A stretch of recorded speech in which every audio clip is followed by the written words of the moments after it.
Queria que você abrisse a sua Bíblia agora em Filipenses capítulo de número 2. Essa noite nós vamos falar sobre Jesus, o nome que está sobre todos os nomes. Amém? E nós encontramos aqui a carta do apóstolo Paulo aos Filipenses, no capítulo 2. Paulo falando de uma maneira muito apropriada na pessoa do nosso Senhor e Salvador Jesus. Amém? Filipenses capítulo 2, do verso 1 ao verso de número 11. Portanto, se há algum conforto em Cristo, se há alguma consolação de amor, se há alguma comunhão no Espírito, se há alguns entranháveis afetos e compaixões, completai o meu gozo, para que sintais o mesmo, tendo o mesmo amor, o mesmo ânimo, sentindo uma mesma coisa. Nada façais por contenda ou por vanglória, mas por humildade, e cada um considere os outros superiores a si mesmo. Não atente cada um para o que é propriamente seu, mas cada qual também para o que é dos outros. De sorte que haja em vós o mesmo sentimento que houve também em Cristo Jesus, que, sendo em forma de Deus, não teve por usurpação ser igual a Deus, mas aniquilou-se a si mesmo, tomando a forma de servo, fazendo-se semelhante aos homens, e, achado na forma de homem, humilhou-se a si mesmo, sendo obediente até a morte, e morte de cruz. Pelo que também Deus o exaltou soberanamente, e lhe deu um nome, que é sobre todo o nome, para que ao nome de Jesus Cristo se dobre todos os joelhos que estão nos céus, os anjos, na terra, os homens, os seres humanos de um modo geral, e debaixo da terra, principados, potestades e demônios, e toda língua confessa que Jesus Cristo é o Senhor, para a glória de Deus Pai. Amém, amados? Glória a Deus. Louvado seja o nome do Senhor. Jesus, o nome que está acima de todos os nomes. Jesus, ele é o ser mais importante da história da raça humana. Quando Jesus se manifestou na terra, a história foi dividida em duas partes. Geralmente, quando você lê um livro, às vezes tem algum comentário, não sei quantos anos antes de Cristo, não sei quantos anos depois de Cristo. Então a história foi dividida em antes e depois. Jesus veio e dividiu a história.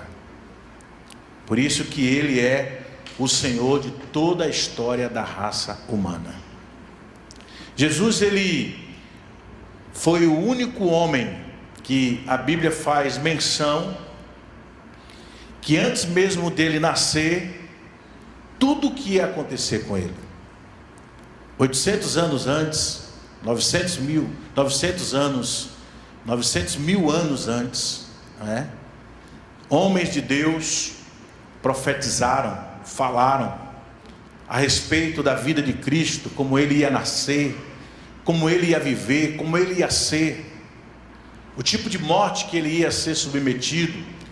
Então, Jesus foi o único homem na terra que quis nascer. Ele quis nascer. Foi o único homem também que quis morrer. Aqui tem um bocado de gente aqui participando desse culto.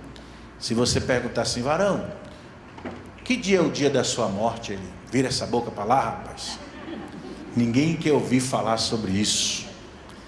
Mas Jesus, ele quis morrer. Ele quis entregar a sua vida. Jesus também foi o único homem que, antes de morrer, ele relatou tudo que ele ia ser submetido, tudo que ele ia passar, tudo que ele ia sofrer. E dentro dessa aplicação que nós estamos fazendo, Jesus foi o único homem que também falou da sua ressurreição. Eu vou morrer, saibam disso, mas no terceiro dia eu vou voltar a viver novamente.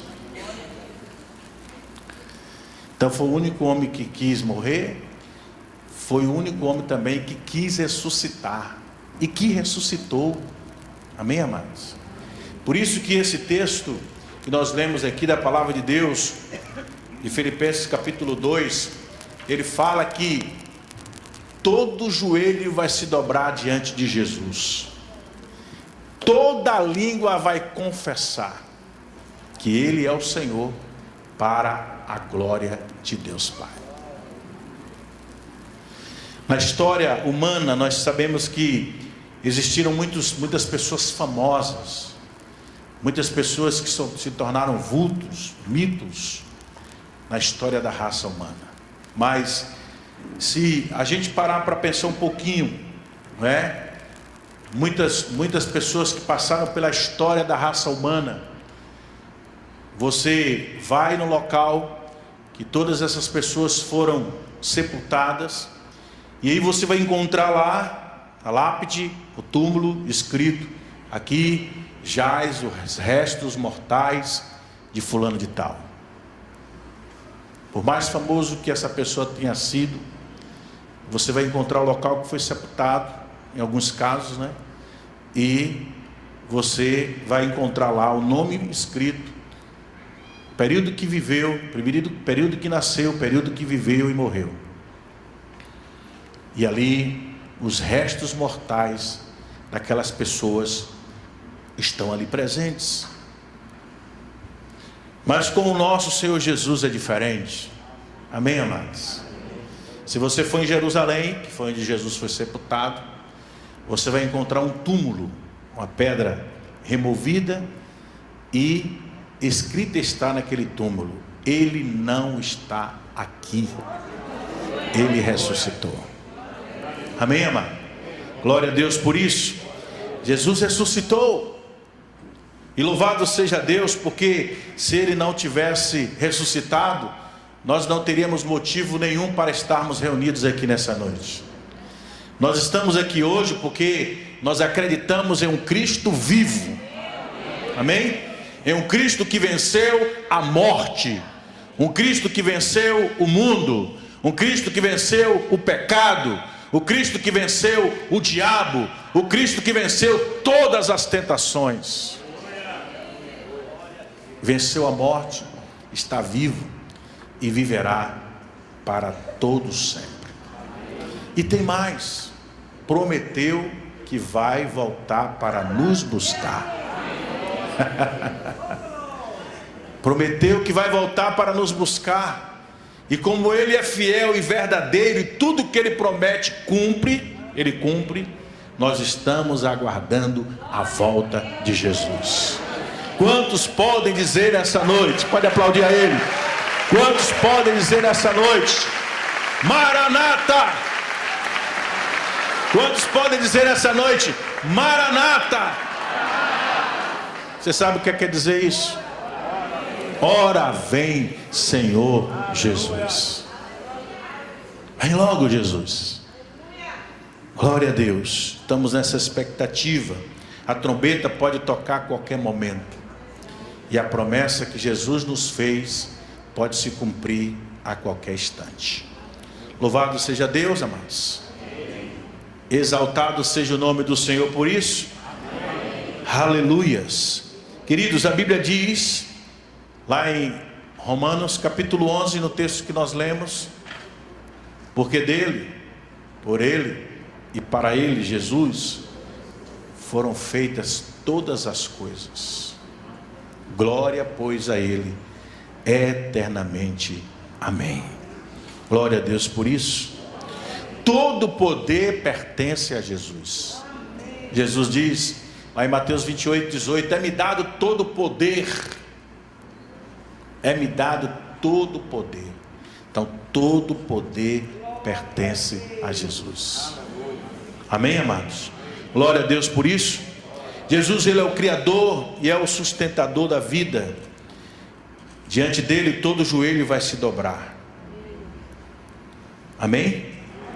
Porque o nome de Jesus está acima de todos os nomes. E nessa noite eu queria pensar com os irmãos sobre esse tema, dividindo aqui em alguns pontos. Eu queria falar e mostrar, à luz da palavra de Deus, porque o nome de Jesus está acima de todos os nomes. Primeiro, porque somente por meio dele o homem pode se reconciliar com Deus. Paulo, quando ele escreve a sua carta aos Romanos, no capítulo 5, se você quiser conferir aí na sua Bíblia, é bom ver isso na palavra. Paulo, ele diz assim, aqui em Romanos capítulo 5, versículo 1, diz assim: sendo, pois, justificados pela fé. Fomos justificados pelo quê? É a fé que nos justifica. E por causa da justificação por meio da fé, nós temos o quê? Aí o texto diz: temos paz com Deus por nosso Senhor Jesus Cristo. Amém? Então, Jesus, ele nos reconcilia com Deus. Ele nos aproxima de Deus. Jesus, ele é a ponte de ligação entre o homem e Deus. Entre Deus e o homem existia um grande abismo. A cruz de Jesus se tornou uma ponte de ligação. Hoje, todas as pessoas que queiram se aproximar de Deus têm livre acesso, tem entrada franca, tem acesso aberto. Todas as pessoas que queiram ter um relacionamento com Deus, elas podem ter.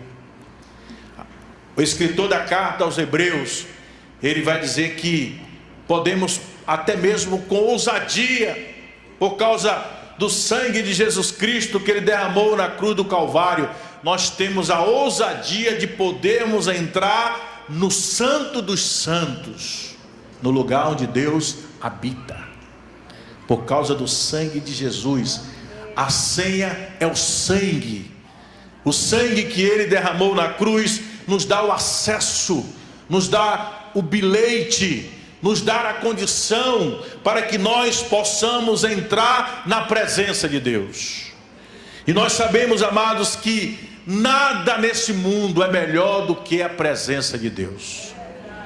Todo prazer que a gente pode ter na vida é passageiro, passa. Por melhor que seja o prazer, não é? Por maior que seja o prazer, ele passa. Mas quando a gente mergulha na presença de Deus, nós sentimos um prazer, irmãos, tão grande. E quando essa presença invade o nosso ser, nós nos sentimos tão bem. E às vezes nós temos experiências assim, de recebermos uma dosagem da visitação, da glória e da presença de Deus, que isso passa alguns dias, alguns meses. Eu me lembro que na minha juventude eu tive a experiência de receber uma carga, podemos dizer assim, de mais de 500 volts, né? Do poder e da presença do Espírito Santo. Passei 30 dias falando línguas estranhas. Passei 30 dias parecendo que estava voando. Não queria outra coisa a não ser estar na presença de Deus. Uma alegria que o mundo não vende, não tem para dar, tomou conta do meu ser.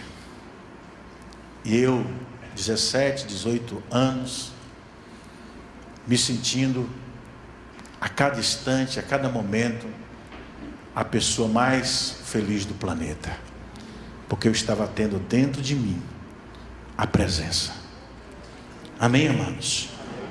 E Jesus, ele tem esse poder de nos introduzir à presença. Jesus, ele tem esse poder de nos levar até a presença de Deus. e fazer com que nós venhamos experimentar essa coisa tão boa, tão maravilhosa.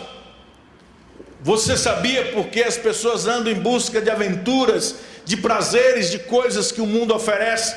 Elas querem alguma coisa que venham preencher o vazio dos seus corações.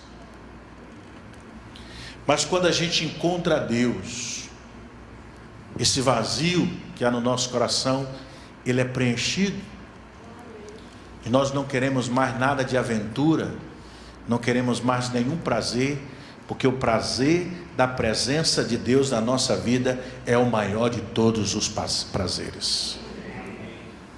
Às vezes as pessoas se iludem por causa de um relacionamento, né?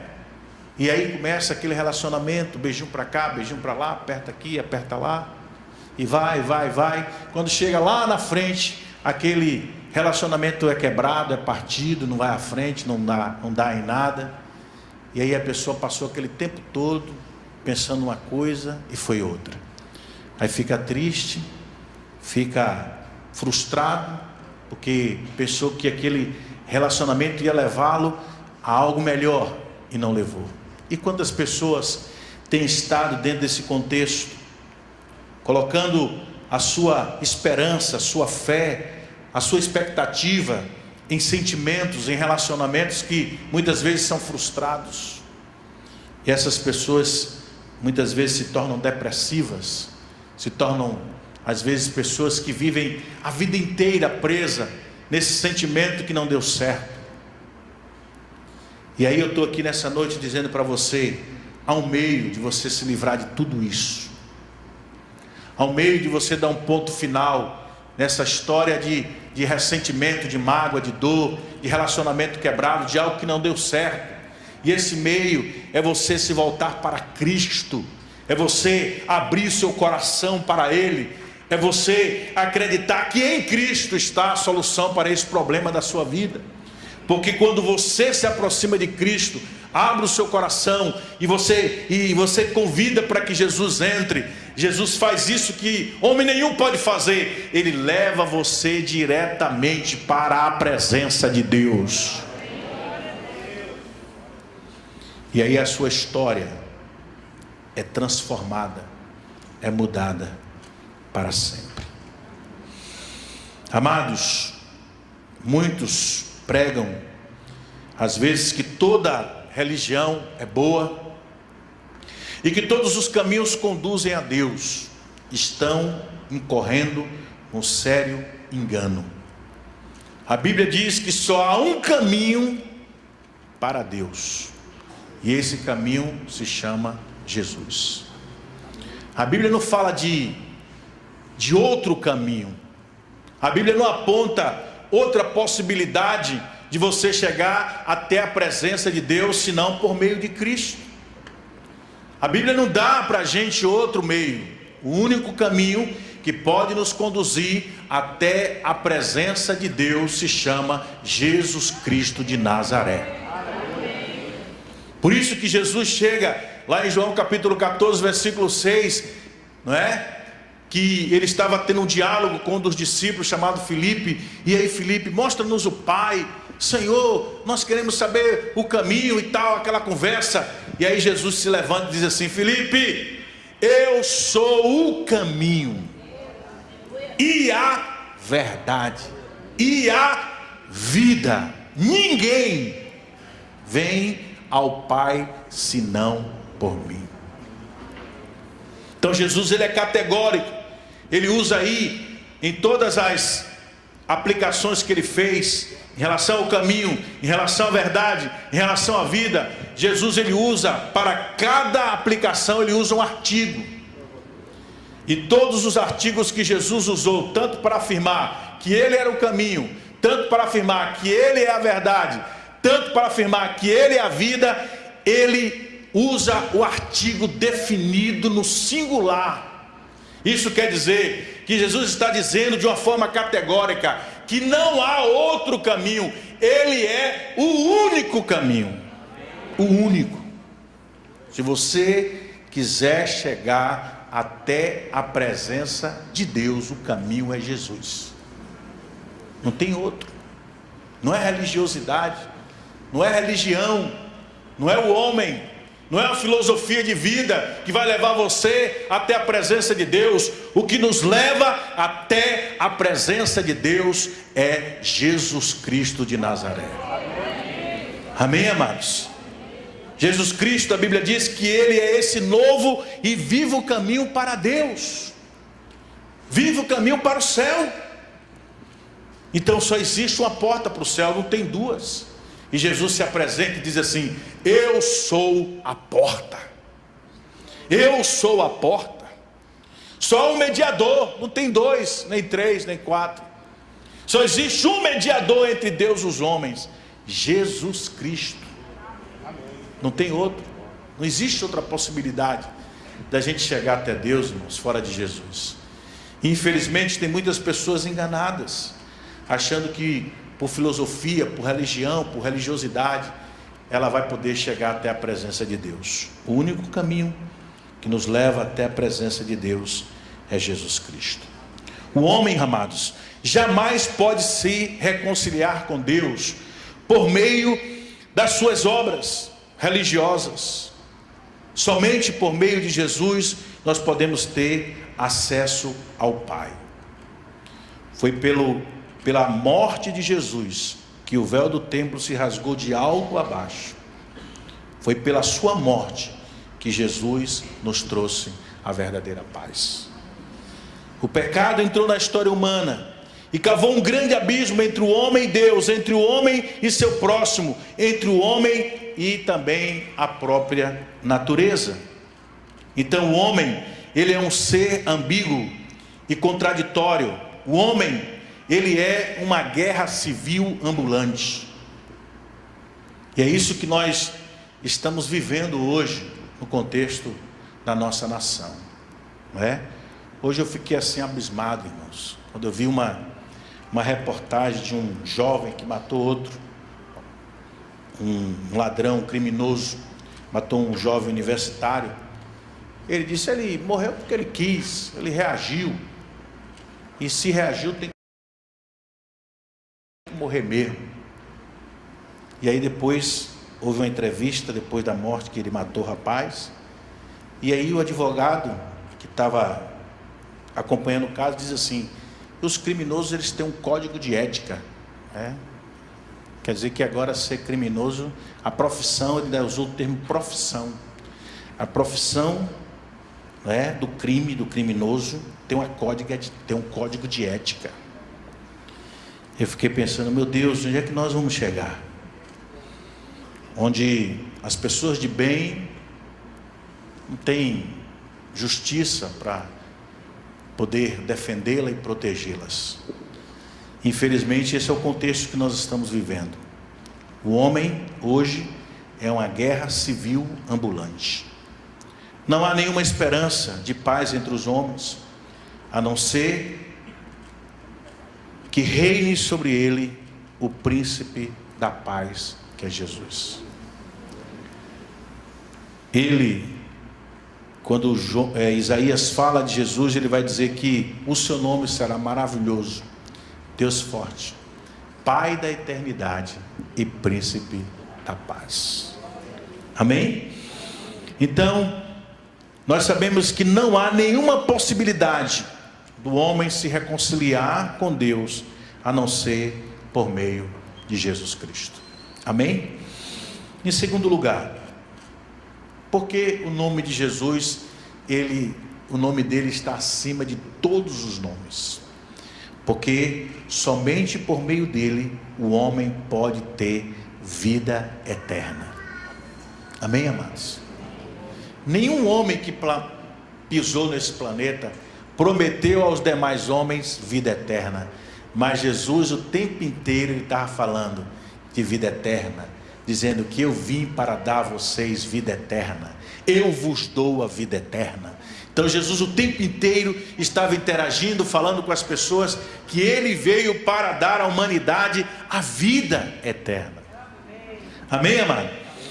Então a salvação, ela não é um troféu que nós conquistamos pelo nosso esforço e mérito. é uma dádiva recebida gratuitamente. Quando dois homens de Deus, Paulo e Silas, eles estavam pregando o evangelho na cidade de Filipos, e existia uma mulher lá que ela era usada pelo diabo para adivinhar as coisas.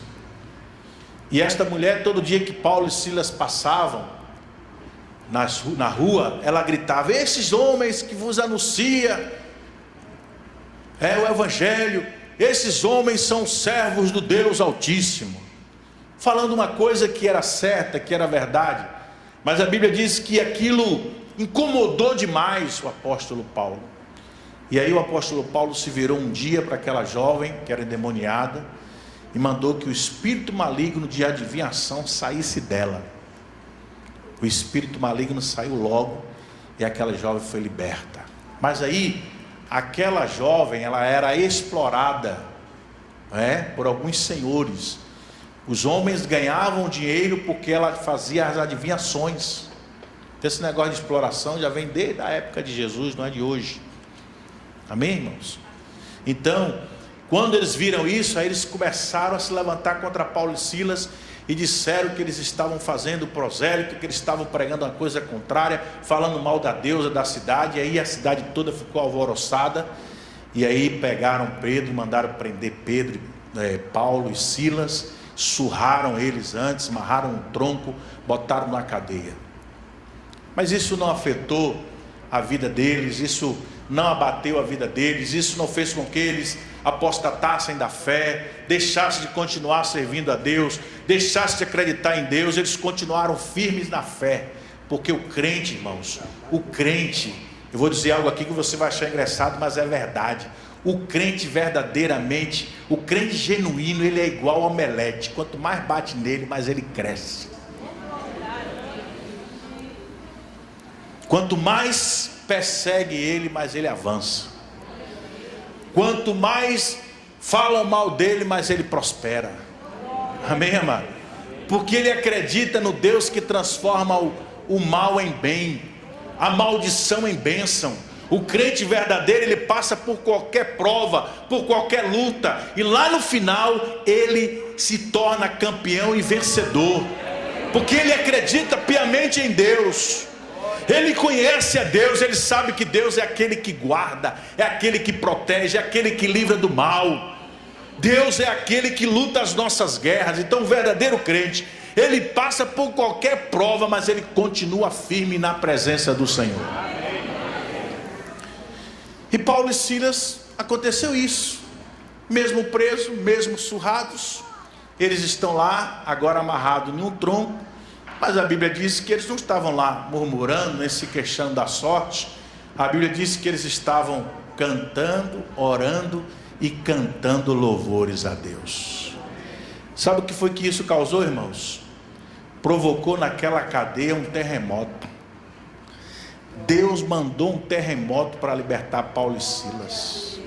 Por causa da postura de Paulo e Silas, Deus moveu os céus e a terra, colocou um terremoto naquela cadeia. A Bíblia diz que aquela cadeia, os alicerces foram abalados, as portas dos cárceres se abriram, todo mundo ficou solto. E aquele carcereiro, quando viu aquele negócio, aquela tragédia, as portas das cadeias abertas, ele ficou desesperado, porque existia uma lei naquela época: se um carcereiro permitisse que um preso fugisse, pagava a fuga com a própria vida.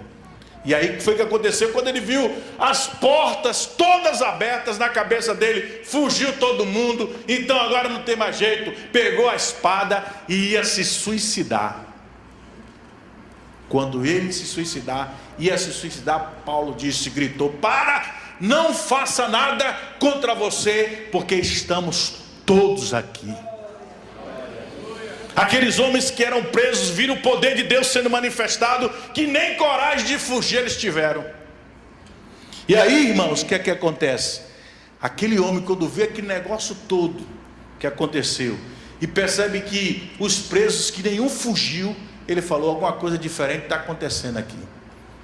E aí ele faz uma pergunta para Paulo e Silas: o que é que eu devo fazer para ser salvo?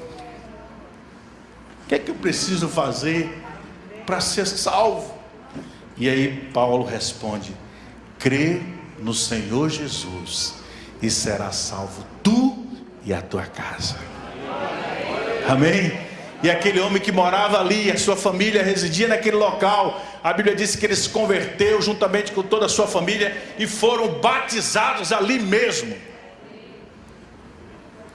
O poder de Deus foi manifestado. Amém, amados? Glória a Deus por isso, porque nós entendemos que nós estamos aqui na terra, depois que nós nos convertemos, que nós entregamos as nossas vidas a Deus e a Cristo, nós não estamos aqui agora para viver a nossa vida ao nosso bel prazer, nós estamos aqui para cumprir o chamado de Deus. Nós estamos aqui principalmente, amados, agora para sermos canais de Deus para abençoar as vidas das pessoas.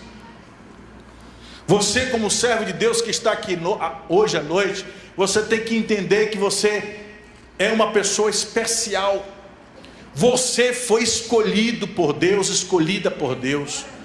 Você abriu o seu coração para Jesus. Então você não é uma pessoa qualquer não. Você tem dentro de você uma pessoa que habita, que é muito especial, que se chama Jesus. E o que Ele mais quer que você seja agora é instrumento, canal nas mãos de Deus, para levar a presença de Deus em todos os lugares. Quantas pessoas estão sofrendo porque não tem ninguém que se aproxime dela e aperte a mão, dê um abraço ou dê um sorriso? Você é canal de Deus para fazer isso. Amém, amado? Você é um canal que Deus quer usar na sua faculdade, no seu trabalho, na sua casa, no meio, na vizinhança. Você é um canal que Deus tem para usar na terra. Às vezes um oi pode salvar uma pessoa, mas você está tão assimesmado, voltado tão para você mesmo, que você nem consegue cumprimentar as pessoas quando você passa por elas. Então nós precisamos entender, amados, que nós não estamos aqui somente para passear e brincar, receber as bênçãos de Deus na nossa vida, cruzarmos os braços, deixarmos as pessoas viverem no sofrimento, sem esperança, sem fé, sem expectativa de mudança nenhuma. Nós temos a mensagem de esperança, nós temos a mensagem de fé, a mensagem de transformação, nós temos a mensagem de vida, nós temos a mensagem de salvação. E nós não podemos ficar com isso para nós. Nós não somos egoístas, precisamos compartilhar. E quantas pessoas, irmãos, estão precisando ouvir somente uma palavra? Eu me lembro da história de um jovem que ele pegou a arma do pai, botou dentro da calça, do calção, e saiu para um matagal, que ele disse que não aguentava mais viver aquele sofrimento dentro da casa dele, na vida dele, não aguentava mais usar drogas, ia dar fim na vida. Cruzou com um irmãozinho, um senhor, com a Bíblia debaixo do braço, que é para a igreja. E aí aquele senhor olhou para aquele jovem e disse assim: meu filho, é isso. Aí o jovem: você está falando comigo? Eu falei: eu quero dizer uma coisa para você, talvez você não saiba, mas Jesus ama muito você. Aquela frase entrou nos ouvidos daquele jovem e foi ecoar lá no coração dele. Ele começou a pensar: alguém me ama? Esse homem disse que alguém me ama, e ele disse que é Jesus. Ele falou que Jesus me ama, então eu vou atrás dele. Já que tem alguém que me ama e ele conhece esse alguém, eu vou atrás dele. Aí seguiu, deixou o irmão ir na frente e seguiu, foi para a igreja que esse irmão congregava. O irmão entrou na igreja, ele esperou um pouquinho, entrou, sentou lá no fundo. O pastor pregou, falou sobre o quanto Jesus nos ama. No final, fez o apelo e aquele jovem foi na frente e entregou a vida a Jesus. Queridos, nós estamos vivendo em uma sociedade desesperada. O brasileiro hoje está sem expectativa, sem esperança de nada. A gente não sabe o que é que vai acontecer com o Brasil diante de tantas coisas negativas que têm acontecido. Nós estamos vivendo um momento muito difícil no nosso mundo, no nosso país. As cidades pequenas na nossa Bahia estão sendo hoje, irmãos, verdadeiro campo de guerra. Essa semana a Edna ligou para uma tia dela lá em Bicuí, e a tia falou: Edna, você não sabe como é que está Ibicuí. Eu falei: se Ibicuí está assim, agora imagine os outros lugares. A cidade que dormia de janela aberta, porta aberta. Diz que ninguém pode sair de casa, quando volta a casa está roubada. Vai no banco tirar um dinheiro e sai do banco e é assaltado. Diz que está um horror, a cidade pequena. E esse clima.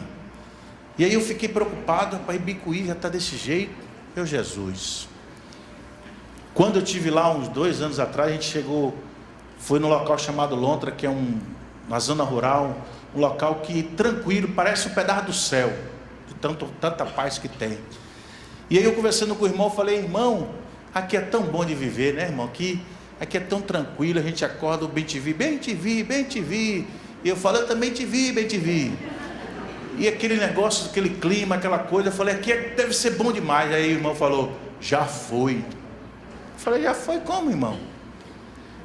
As drogas chegaram aqui também. Eu falei: onde é que a gente vai parar, meu Deus? Então nós estamos vivendo nesse mundo, onde as pessoas estão se entregando a tudo que aparece pela frente, em busca de paz, em busca de alegria, em busca de satisfação. Esse é o país que a gente está vivendo hoje. Quero falar dos outros, quero falar da gente. As pessoas estão sem expectativa. E nós temos a palavra de esperança. Amém, amado? Nós temos a palavra de esperança. Nós temos a palavra que pode mudar a vida das pessoas. Você tem essa palavra dentro de você. E você não pode ficar calado. Amém? Glória a Deus. Louvado seja o nome do Senhor. Queridos, a fé não é a base da nossa salvação, mas o instrumento de apropriação. A base da nossa salvação é o que Cristo fez por nós na cruz. Nenhuma religião do mundo, por mais conceituada ou antiga, jamais pode oferecer ao homem vida eterna. Fora do sacrifício de Jesus, os homens tentam inutilmente construir uma torre que chegue até a presença de Deus, porém jamais vão conseguir. A salvação do homem por meio dos seus próprios recursos é uma total impossibilidade. Ninguém, nenhum homem pode conquistar a sua salvação pelos seus próprios méritos. A salvação é pelos méritos de tudo aquilo que Jesus Cristo fez na cruz do Calvário por nós. Amém, amados? O que a religião não pode fazer, Jesus faz.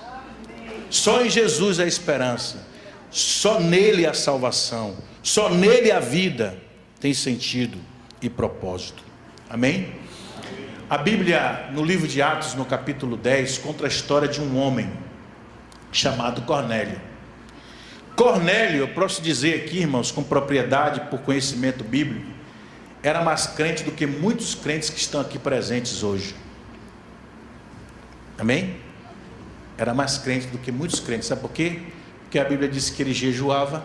Tem um bocado de crente aqui que não jejua. E ele estava 3 dias jejuando. 3. Não foi um dia, nem uma manhã. 3 dias jejuando. Cornélio, ele fazia a oração contínua a Deus. Cornélio, ele dava esmolas.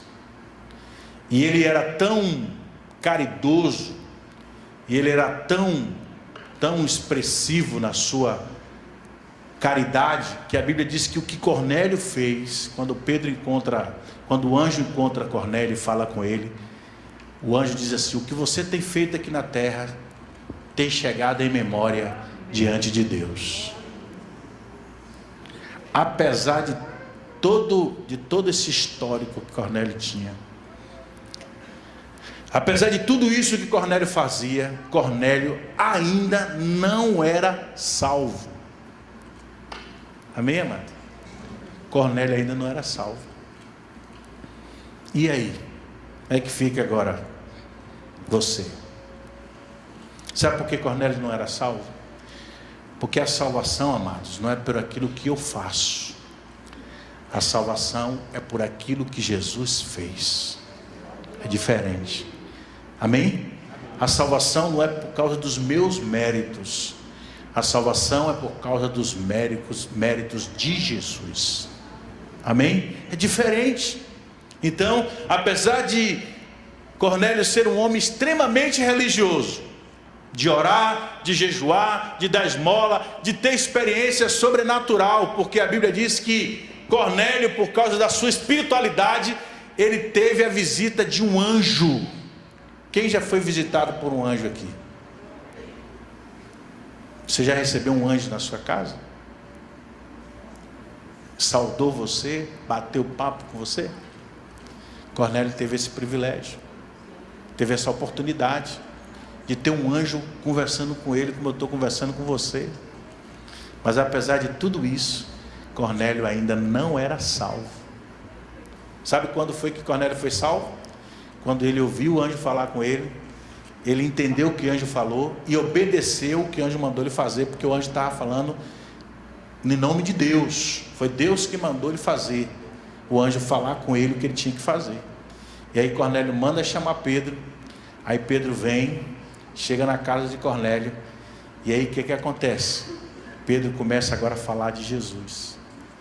Quando Pedro está falando de Jesus, do amor de Deus, da obra que Jesus fez pela humanidade, a Bíblia diz que antes de Pedro terminar de falar, o Espírito Santo desceu sobre a vida de Cornélio e de todos que estavam reunidos naquela casa. Todos foram cheios do Espírito Santo e começaram a falar em outras línguas. E aí a Bíblia fala que depois desse mover sobrenatural de Deus naquela casa, todos que ali estavam presentes abriram o coração, entregaram as suas vidas a Jesus e depois foram batizados. Aí sim, depois que Cornélio abriu o coração para ouvir falar de Jesus e abriu o coração para entregar a vida a Cristo, foi que ele experimentou o milagre da vida eterna. Amém, amados? Quantos estão entendendo o que nós estamos falando nessa hora? Então nós temos que entender isso, que a salvação é por meio da fé em Cristo Jesus.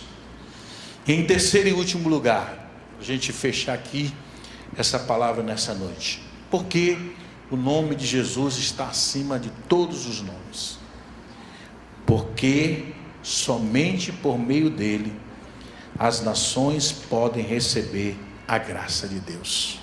Amém? O mundo não está precisando de mais religião. Há muitas religiões e muitos deuses. Na verdade, o homem, ele é um ser religioso. O homem tem necessidade de se prostrar diante de algum altar. Se ele não se prostra diante de Deus, ele se prostra diante do altar do vício.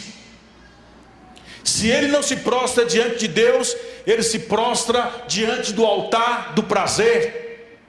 Se ele não se prostra diante de Deus, ele se prostra diante do altar do ídolo.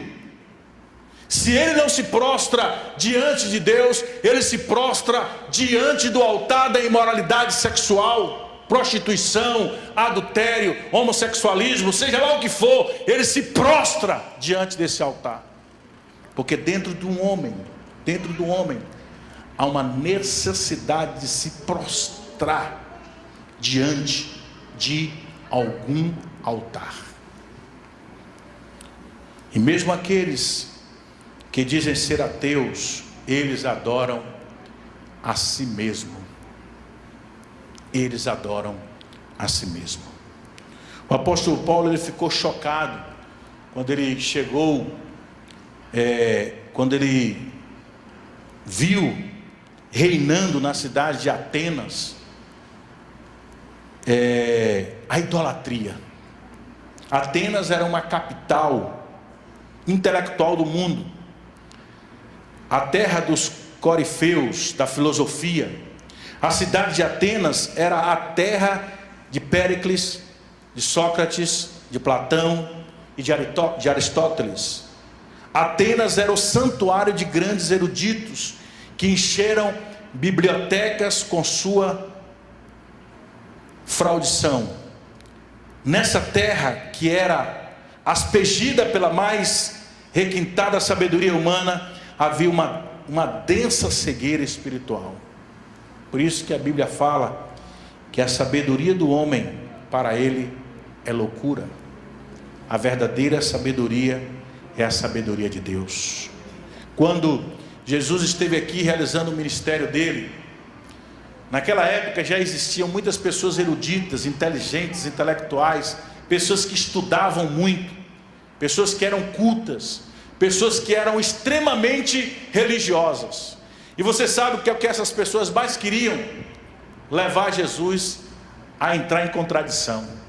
E eles armavam, eles criavam situações, eles faziam perguntas que eram verdadeiras arapucas para ver se Jesus caía.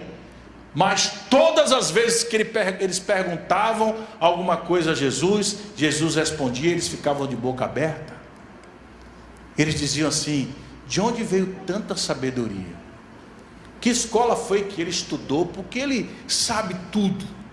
Porque tudo que a gente pergunta, ele dá uma resposta e a gente fica agora sem saber o que fazer. Mas certa feita, perguntaram a Jesus, não é? Perguntaram a Jesus: com que autoridade o Senhor anda fazendo essas coisas, pregando, curando as pessoas, ensinando? Você está fazendo isso com que autoridade? Aí Jesus falou, entendendo a astúcia deles, diz o texto, Jesus perguntou assim para eles: o batismo de João é dos céus ou é dos homens? Aí eles começaram a confabular entre eles, né?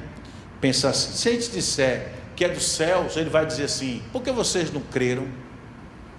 Aí pensaram de novo: se a gente disser que é dos homens, não, todo mundo aqui sabe que João Batista, ele era um homem de Deus, e o batismo dele era dos céus.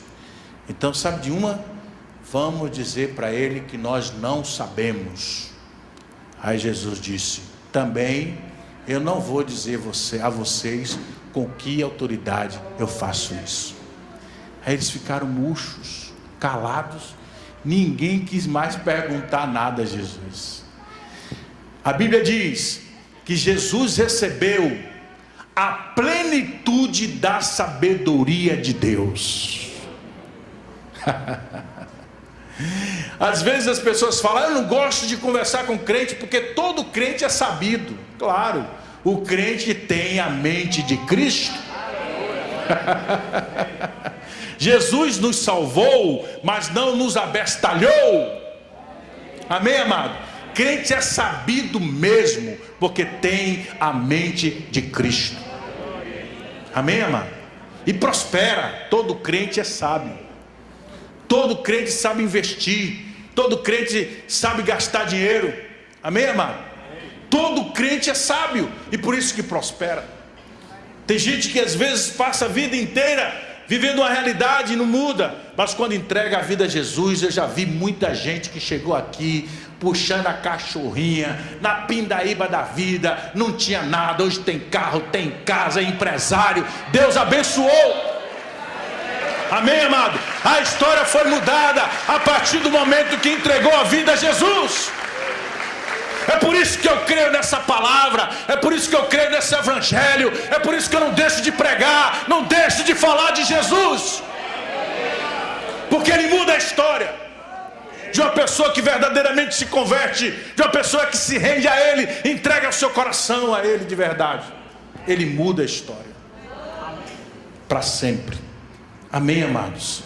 E esse ministério, para a glória de Deus, tem muitos testemunhos lindos de pessoas que não eram nada e que ninguém dava nada, mas que hoje olha e vê que são pessoas que Deus abençoou, mudou a história, e são pessoas que vivem diferentes. Glória a Deus por isso. Louvado seja o nome do Senhor. Aleluias. Queridos, a cidade de Atenas estava tomada de muitos ídolos. Xenofonte chegou a dizer que para cada pórtico naquela cidade havia uma estátua dedicada a um deus falso. Era mais fácil encontrar um Deus falso. Um ídolo é apenas do que um homem. Nessa terra, acentuadamente religiosa, não havia um conhecimento do verdadeiro Deus. Queridos, conhecer a Deus é tudo. Oséias 6,3 diz: conheçamos e procedamos em conhecer ao Senhor. A religião certamente não é um caminho seguro para levar o homem a Deus. Os deuses dos povos não passam de ídolos. Amados, só na Índia há mais de 360 milhões de deuses. Lá, rato é Deus, vaca é Deus, um bocado de bicho lá é Deus. Para vocês terem a ideia. E a Rede Globo, achando pouco, aí lançou uma novela dizendo: Caminho das Índias. Entra nesse caminho para que tu veja o que é que vai acontecer contigo. Vai para esse caminho das Índias aí. Esses caminhos todos levam o homem para longe do significado da vida. Há um vazio do tamanho de Deus no coração do homem. A eternidade de Deus foi colocada no coração do homem, por isso as coisas terrenas, temporais e contingentes não podem saciar a alma do homem. Amém? Este vazio existencial não pode ser preenchido com dinheiro, não pode ser preenchido com prazer, com sucesso, nem mesmo pela religião. Somente Jesus Cristo pode dar razão à vida humana. Amém, amados? João 10:10. Jesus diz assim: eu vim para que todos tenham vida e a tenham em abundância. Diga glória a Deus por isso. Queridos, somente Jesus satisfaz. Fora dele, a vida é uma piada sem graça. Sem Jesus, a vida é um tédio, é uma náusea, como prega os existencialistas. Mas entre todos os homens, em todos os lugares, em qualquer tempo, todo aquele que se volta para Deus e põe a sua confiança em Jesus, encontra uma vida maiúscula, superlativa, abundante e eterna. Porque Jesus é o nome que está acima de todos os nomes. Amém? E Ele tem poder para encher o nosso coração da verdadeira paz. Quantos recebem essa palavra nessa noite? Vamos ficar de pé, nós vamos orar. Jesus é aquele que está acima de tudo e de todos. Há poder no nome de Jesus para curar, há poder no nome de Jesus para libertar, há poder no nome de Jesus para perdoar pecados, há poder no nome de Jesus para nos dar vida eterna. Amém? E você nessa noite pode sair daqui tendo esse poder dentro de você. Basta você abrir o seu coração e entregar a sua vida a Cristo. Eu queria que todos curvassem a sua cabeça agora. E se você puder, coloque a sua mão no coração. E vamos todos orar. Diante dessa palavra que nós podemos meditar nessa noite com todos. Vamos orar em cima dessa palavra. Vamos pedir que o poder dessa palavra agora entre em ação na vida de todos nós. Vamos pedir que o Espírito Santo de Deus, que nos convença, é Ele, que nos convença do pecado, da justiça, do juízo. Que Ele venha fazer essa obra de convencimento nas nossas vidas. E vamos orar em cima dessa palavra. Pai querido, neste momento que nós nos encontramos aqui na Tua presença, podemos pensar, refletir, meditar na Tua palavra, onde nós podemos ver que Jesus Cristo, Ele é o nome que está acima de todos os nomes.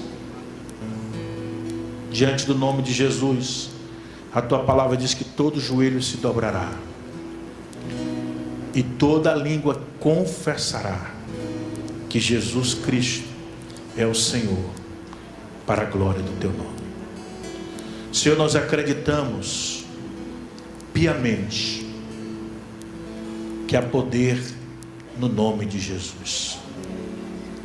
Poder para nos dar vida, poder para nos libertar, poder para nos transformar, poder para mudar a nossa história, poder para mudar a nossa vida. E diante deste entendimento, dessa compreensão, nós queremos te dizer que nesta noite o nosso coração está plenamente aberto para que Jesus entre e faça morada. Jesus, abra a sua boca agora e diga: Jesus, a tua palavra diz que se alguém ouvir a tua voz e abrir a porta, o Senhor entra.